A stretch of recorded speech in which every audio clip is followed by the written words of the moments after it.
Welcome to the Jonas Club Management Retail New Season Cleanup webinar. Throughout this webinar, we'll go through the difference between deleting and deactivating POS sales items and inventory SKUs, a 6-step process to clean up your inventory and your point of sale system, as well as any tips and tricks that will allow you to keep your new system clean.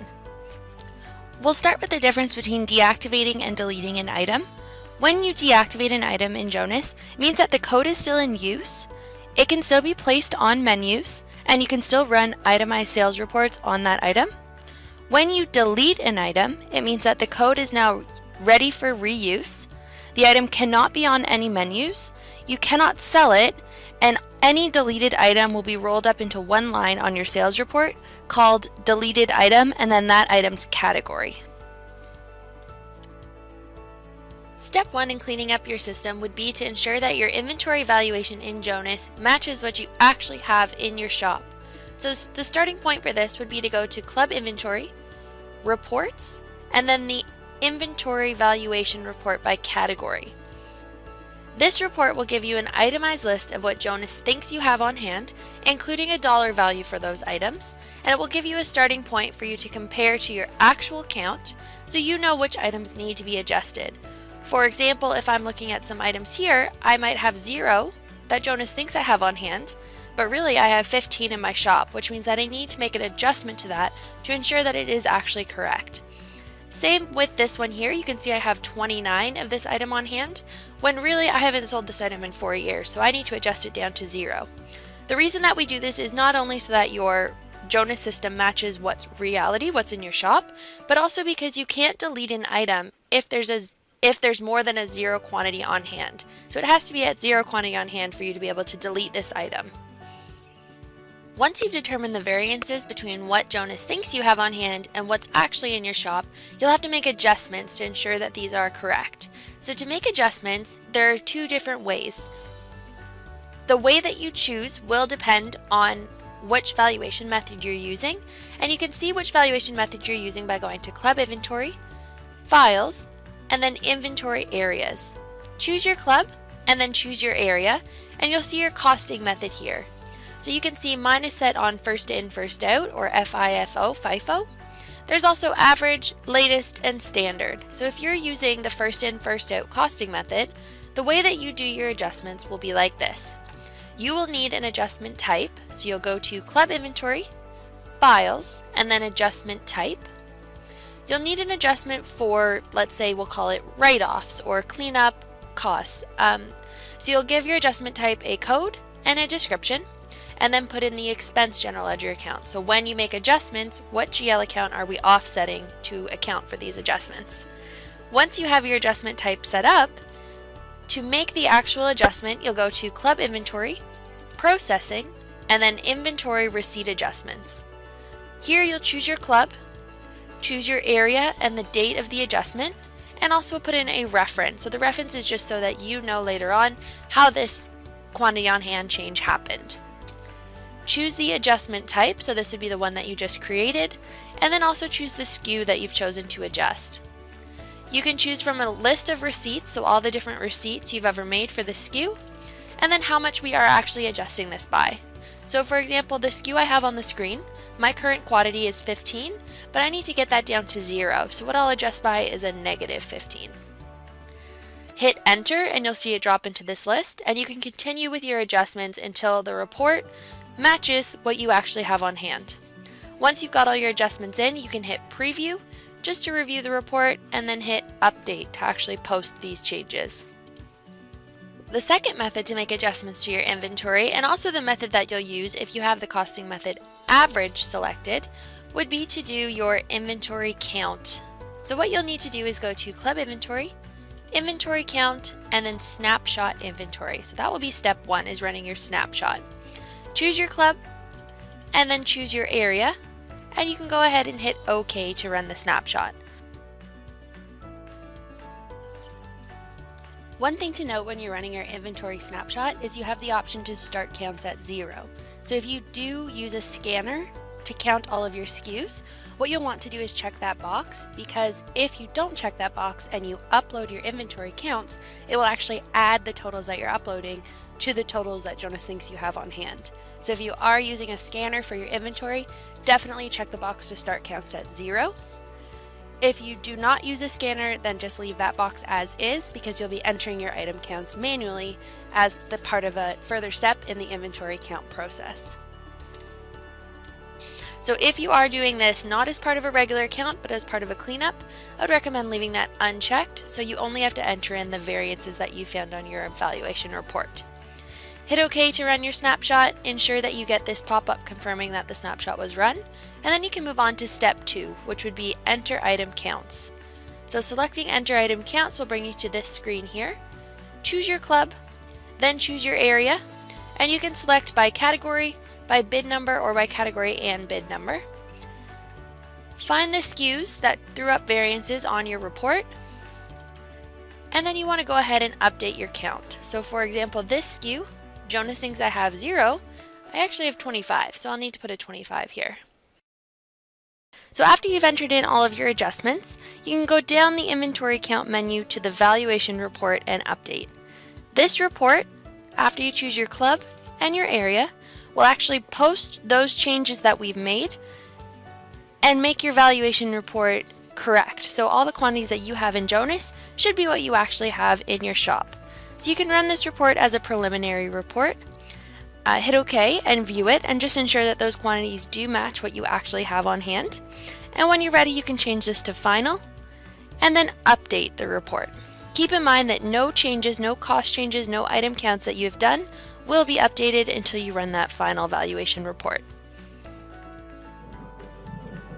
So step 2 in our cleanup process is going to be what items should you be deleting or deactivating. So to figure out what items should be deactivated or deleted, you can go to Point of Sale, Sales and Revenue Reports, and then the list of inactive sales items. This will give you a report done by partition of any sales items that have not been sold within a certain date range, and this is a date range of your choosing. So if you're doing a big cleanup and it has not been done in a couple of years, maybe use 2 or 3 years as the date range here. I've chosen to do 2 years, so I'm going to enter in 2015 until now, which is December 2017. Hit Print and View or export the report to Excel, and this will give you a list of all of the items in your system that have not been sold in that date range. So now that you have your list of items to deactivate or delete, you can go ahead and start removing them from your menus. So what you want to look at first is what menus are these items on. You can do that by running one of our F9 reports. So you'll go to Point of Sale, System Setup, and then Sales Items. Hit your F9 key on your keyboard, and then select the Item List Showing Menus option.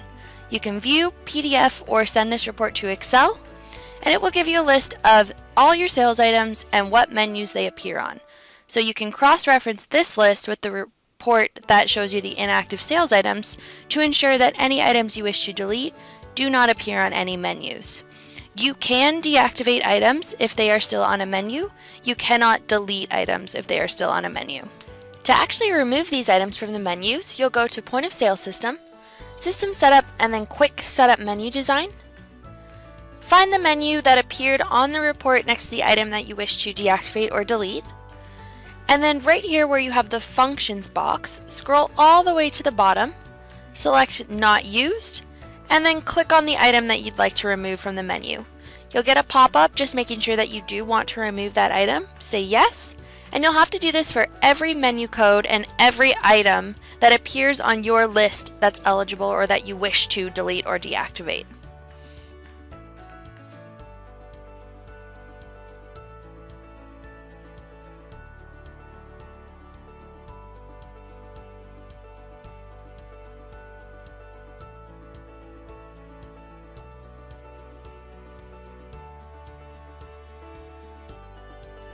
You're now ready to go ahead and start deactivating your items. You can do this one of 2 ways. You can deactivate the sales items from the Point of Sale module, or you can deactivate the SKUs from the Club Inventory module. We'll start with Club Inventory. So if you're going to deactivate from this way, you'll go to Club Inventory, Utilities, and then change SKU inactive status. Choose your club, and then choose your area. On this side you have a list of all of your items, and on this side you have a list of the items that will be changed. You can filter this list by category, by status. You can also filter it by search term, so for example the word tank which show you just the items that have the word tank in the description. Moving the items from the left-hand side to the right-hand side are how you would move those SKUs into the inactive list, and you can do that by double-clicking on the item, by clicking and dragging it over to the other side, by using your Control key to select multiple, or by using your Shift key to select a range of items. Use this arrow to move them over to the other side, and then when you're ready, set this SKU inactive status to yes, and ensure that the Update Linked POS Item Deactivate Status box is checked off so that it updates the point of sale side as well. Preview this report to make sure that it is what you want, and then you can actually hit Update, which will give you a report of the newly deactivated inventory SKUs. If you're going to do this from the point of sale side, you'll go to Point of Sale System, System Administration, and then Change Item Deactivate Status. We'll take you to a very similar looking screen which shows you all of your point of sale items, which you can filter by category, which you can filter by status, or again you can filter by search term. You'll want to set the item deactivate status to yes, choose your items that you wish to deactivate, preview the report to ensure the list is correct, make sure that your update linked SKU inactive status is checked off, so this is how the update gets to the inventory side, and then hit Update, and you'll get a report of your newly deactivated sales items and SKUs. So you've now deactivated the items that you needed to deactivate in your system, so you can stop the video here if you do not want to go the extra step and delete those items. Keep in mind that deactivating an item means that you still get that itemized reporting on it, and you can reactivate it at any time for sale. Deleting an item means that the item code is now available for reuse. You do not get that itemized reporting, however you do get a grand total of the deleted items on your sales reports organized by category. And you cannot reactivate the item, you will have to recreate it fresh. So if you do wish to go that extra step and delete the items, continue on and we will go to step 5, which is saving historical reporting.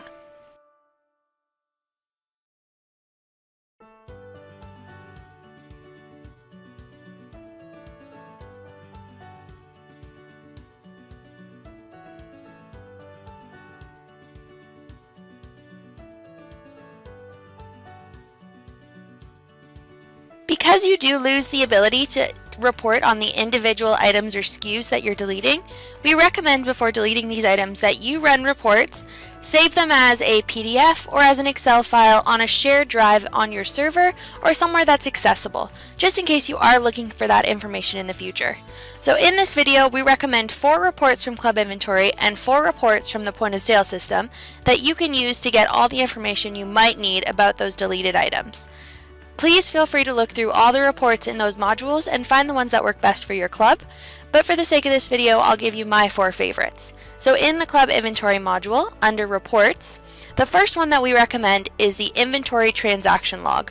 So this is a report of everything that happened to those SKUs, receipts, adjustments, and sales throughout a period of time that you can decide. So it's just kind of an everything log that you can look back on to see what happened and how you got down to the quantity that you ended with that inventory SKU. The second report that we recommend is the supplier analysis, which basically gives you where did you buy your inventory stock from and how did it sell. The third report would be the detailed margin analysis report. So this will give you your costs as well as your profits and compare those two, giving you your margin and your percentages. The last report would be the member purchases report. So it's basically a who bought what and how much did they spend report. Feel free to look through this list of reports though and find the one that works best for your club. Ensure that you are saving it on some sort of shared drive as a PDF or Excel file so that it's accessible to you in the future. In the point of sale module, you can find your reports under point of sale, sales and revenue reports, and the 4 that we recommend are the sales by category report. This is an aggregate sales analysis. You can do net or gross sales, organized by category, giving you an itemized list of what sold, how much sold, and the amount that you made. The second report that we recommend is the voids, edits, and discounts report. So this will tell you exactly how much each sale differed from its original selling price. The third report that we recommend is the departmental cost report. So you can use your inventory costs here and it will actually compare your inventory costs to your sales for each item, giving you cost percentages, first by reporting group, then by category, then by individual item. The last report that we recommend is the Report Sales by Chit/Member. This is a very detailed sales report giving you what sold, how much it sold for, the Chit day, the Chit date, right down to the Chit number and the member number associated with the sale. So save these reports as PDF or Excel. That way you have them just in case and you can access them whenever without relying on keeping that piece of paper handy.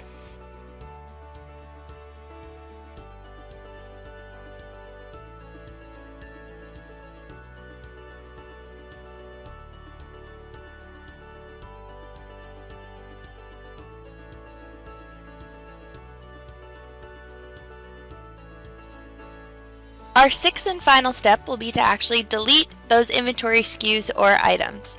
So once again, you can do this from either the inventory module or the point of sale module.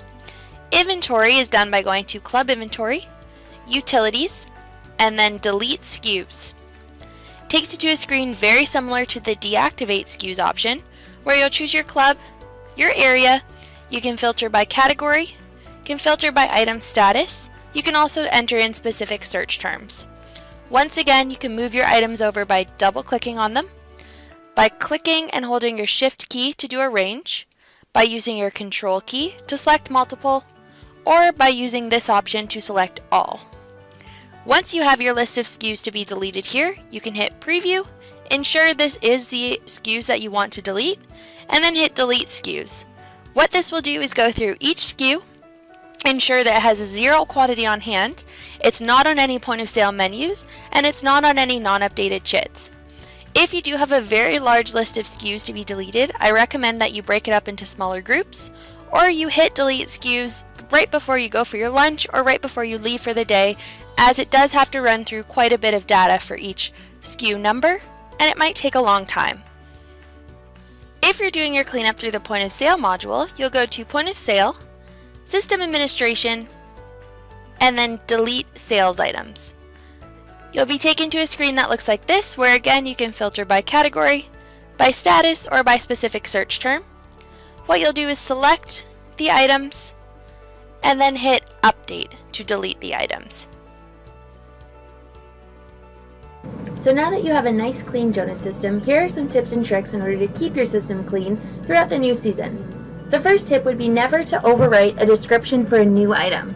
So what this means is if you have an existing code and you know that code is no longer being sold in your club anymore, don't use that code for the new item, especially if those two items are different prices. This is going to skew your sales reports, as if you just change the description, it will make it look like you've always sold that new item and you never sold the old item. So always create new codes when you're creating new items. The second tip would be to create a habit of deactivating items and removing them from your menus when they're no longer needed. So what this means is, do not wait until the end of the season or the beginning of a new season. Clean up the items as soon as you know you're no longer going to sell them. That way you have a library of inactive items that you can go in and delete at any time. Lastly, try to use the same item as much as possible, so don't duplicate your items. If you have 2 or 3 different shops at your club and they all sell the same club branded shirt, you don't need to have 2 or 3 different club branded shirt items, because the general ledger account, the taxes, and the price can be overridden by sales area, so you don't need to have multiple codes set up for the same item. This has been the Retail Point of Sale and Inventory New Season Cleanup webinar. Thank you so much for joining, and if you liked this webinar, please check out jonassupport.com under Video Library for more.